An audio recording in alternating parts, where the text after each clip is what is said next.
charity. We're really fortunate tonight. We've got the wonderful Ben Kickradio. I've got to give you a big shout out, Ben, for everything you're doing for this charity for Comfort Cases and Pelsall Ladies Choir. And also in the room tonight we've got Sarah, who is one of the project leads for our Comfort Case Pelsall Ladies Choir project.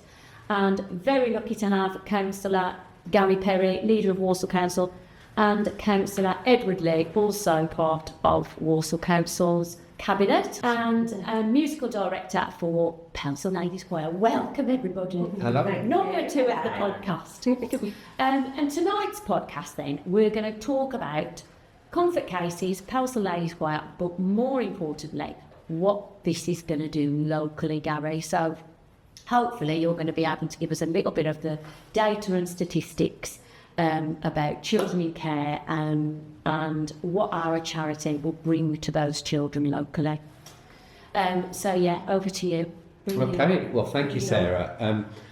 Of course we have a statutory duty as a council to, it's called corporate parenting, so any child that is taken to a care situation, councillors are their corporate parents, so we have a legal responsibility as a council to look after them.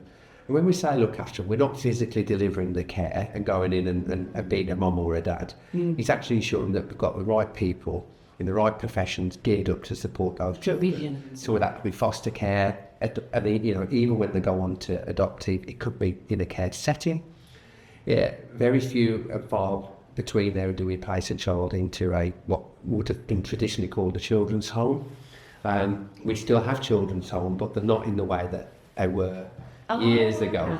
Yeah. They tend to be smaller settings, so we tend now to purchase a house on a normal street.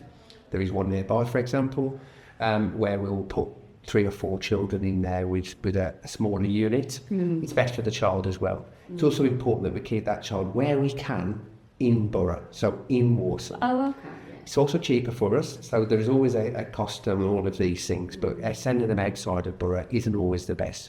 Of course, in certain circumstances, abuse, domestic abuse, fleeing, all sorts of intimidation, exploitation, whatever it is, we will take them, make the right judgment call. That means that essentially, for some of our children, they can be uprooted and taken from their homes, what they know it as, within hours. Sometimes, half an hour. Social care make the decision, they're uprooted, they're gone. And sometimes they're gone with nothing. The clothes that they're wearing and little else, which is where the comfort cases come into effect in terms of providing a child who is in that situation, feeling vulnerable, feeling anxious, distressed, more often than that, not knowing where they're going to or who with that additional layer of comfort that they will need in that area of need. We have in Walsall a little under 700 children at the moment who are in a care setting. That's reduced significantly, but that's through damn hard work and perseverance. But as quick as you can reduce those numbers, 700 is still a lot. You can actually, depends on, the idea is that we work with families, which I'll come on to later, but we work with families to reduce the risk of them being taken into a care setting, full stop. But where that need arises, we have to step up and do what we can to provide. And when you say you work with families, do you see that as like a more proactive approach to it, sort of thing, so that it catches that early on? Yes. To avoid that. Absolutely. Step, yeah. We would argue that is why our numbers have reduced. There was at one point we had over 1,100 children. And I'll always argue that, when people talk about statistics, it's a child, it's an individual, it's a life. Yeah. And it isn't the wrong thing to put a child in care. Because if you're taking that step, more often than not, it's the right thing to do for that child. It could be in an abusive situation. So I don't never question it, because it is always a last resort. Early help is absolutely crucial to this whole journey. So we are very fortunate as a borough at the moment. We're one of several nationally. The only other one in this region is Wolverhampton, and it's called the Family First Partner status, which gives us a little bit more resource to put into that early help offer. what that does look like. So if you're a mum or a dad or a family that's struggling, we can put support in around that child, a multi-professional layer, including individuals who've been in that situation themselves, who are trained as volunteers to befriend, because they know what it feels like to work with those families to avoid that decision from taking place. And we do think that has reduced our numbers significantly. There's a lot more work to be done, of course, and some families it doesn't work. Sometimes you'll get them into the care setting, out of the care setting, back in, and it's a cyclical thing, but that's what the whole of them have to understand. It's about providing family help, support, early help very quickly on, and our schools are very much crucial to that. Connected very much into it. And Ed, I know locally you've got an interesting Pelsall, and with this being Pelsall Ladies Choir and the project that we're running, I know it's going to be the cases will provide support across the borough. But for Pelsall, what do you see the comfort cases bringing locally into the community? I think this. Obviously, Gary's made a lot of points tonight about the care system, and particularly in Walsall, and how that has an impact on families. I think the first thing to say is we do sometimes look at where we live and we think we're in an affluent area and it doesn't affect us. But that is not the case. There are families within Pelsall who have levels of deprivation and need support. We have some fantastic local offers that, voluntary, as well as council. We have the Household Support Fund, which does go a long way to help families with things like white goods, essentials, to help them pay a very expensive bill, for example, if they need that. And then we've also got obviously local charities like Tots in Need, who provide a fantastic service, giving essentials for children and for families who can't afford things. And lots of people do say things like, oh, I'm sure they can, it's lifestyle choices. That is not always the case. Yes, it is in some cases the choice of people to spend money how they want to or wrongly, but in the vast majority of cases it is people who cannot afford to heat or eat. They have to make that choice between heating or eating. And I think until you've been in that situation, you've seen it, as we do as councillors, we see those families. I don't think people really truly understand that. So this will absolutely benefit the entirety across Walsall, but also talking locally in Pelsall, there is absolutely a need in Pelsall for this. And I think, as Gary said, when a child is taken away from a home, it is absolutely the last resort. It's not a decision that's ever taken lightly, but it often is the right decision for that child to give them that start and that future they so deserve. So, children are taken into care all across the borough. It's not just a certain area that happens. So I think the comfort case is knowing that, when you take someone out of their own home, they often, maybe in a rush, haven't got their own things. So just to have their own pack of, blankets, toiletries, it means a lot to that child. That case, the actual name of the charity in itself is fantastic. Absolutely. It says everything, doesn't it, with it saying comfort cases. It brings to the table exactly what, exactly what it says on the tin sort of thing. And I think, I know some of the ladies in Cllrs have become really, invested in it, but not only that, it's raised awareness locally of just how much more we can do locally. If we work in collaboration here, we can bring a lot more to the because Walsall Council hasn't got the answer to everything, have they? They've got the answer to the bee strikes in Birmingham. They ain't got the answers to everything. So sometimes we have to all be accountable, don't we, and bring that to the table. And I think when Sarah was from Comfort Cases, the lady from Sarah, she did a real sort of it really touched us at Christmas when she spoke to us, didn't it? Yeah, there was a lot of emotion. Yeah, there was a lot of emotion. And I think it is realisation that it is on our doorstep, isn't it? You know what I mean? So if we can help bring some good, then great. The other thing that I like about it is a lot of the time we, as Pelsall Ladies Choir, we raise funds, don't we, and we send the money off.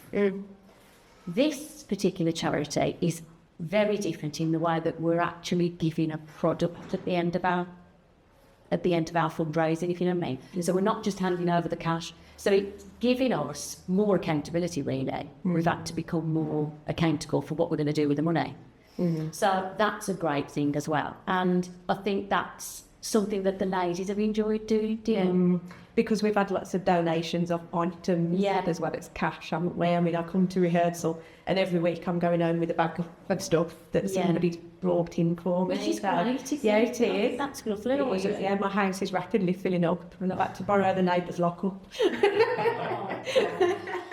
But it's great, you know, don't get me wrong. So yeah, for our packing event in July, where we pack the cases to give to kids in the borough, you know, we'll have a lot of cases. And how, still I know great event. people listening to this are going to probably think, how confident can they be that this is going to stay in Walsall? Well, how confident haven't they? I think you have to be very confident. In me, you've got someone who not only promotes but adopts that Walsall first mindset. A little bit like we do here locally, Pelsall. Pelsall first, Walsall first. I mean, just everyone help others. Yeah. But, you know, charity also begins at home as well.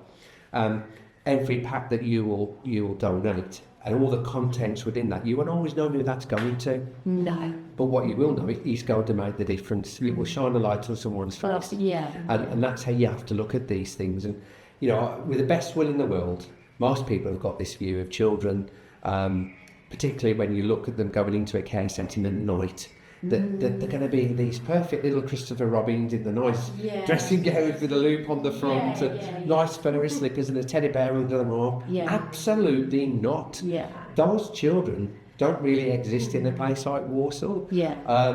And the other thing is it's about, so I have a model that I introduced to Walsall in 2019 that's called Resilient Communities, and that model of working is the ability of our communities to advance despite adversity.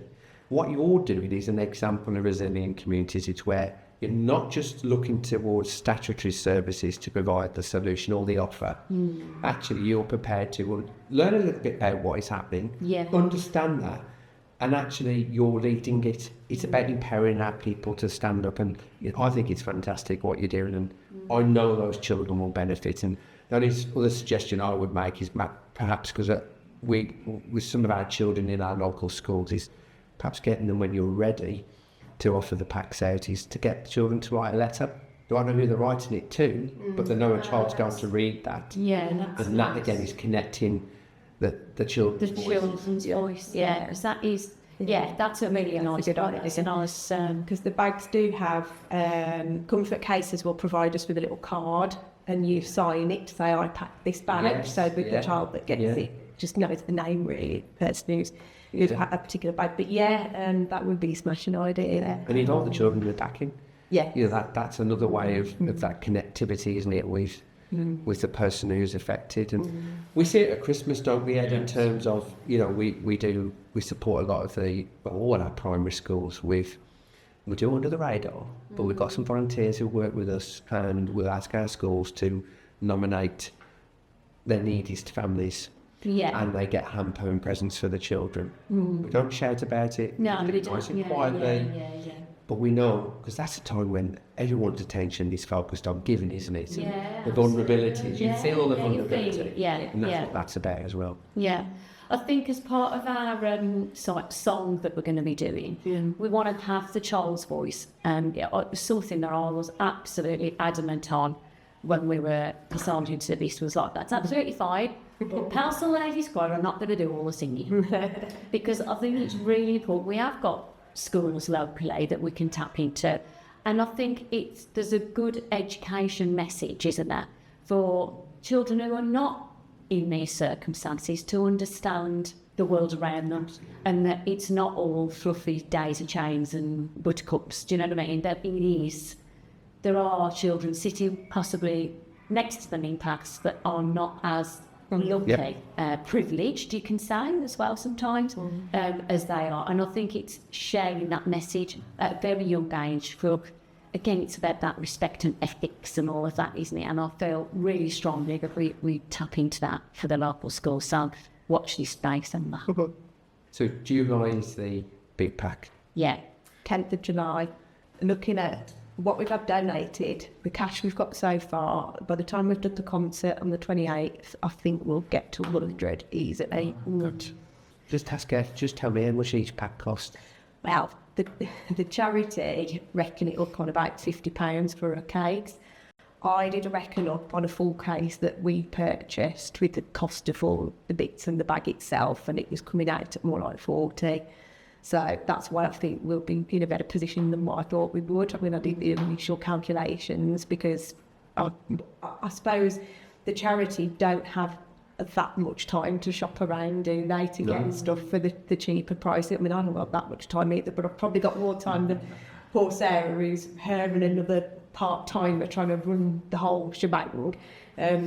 So I've kind of have a look around, and I like to go bargain anyway, so, you know. I think as well, that's brilliant, because originally when we first started, our target was 50 cases. Yeah. And we've already doubled the target. Do you know what I mean? So that is incredible, that is, isn't it? When you think that each case potentially has got £40 price tag on it, and we've got 100 of those. That's just incredible.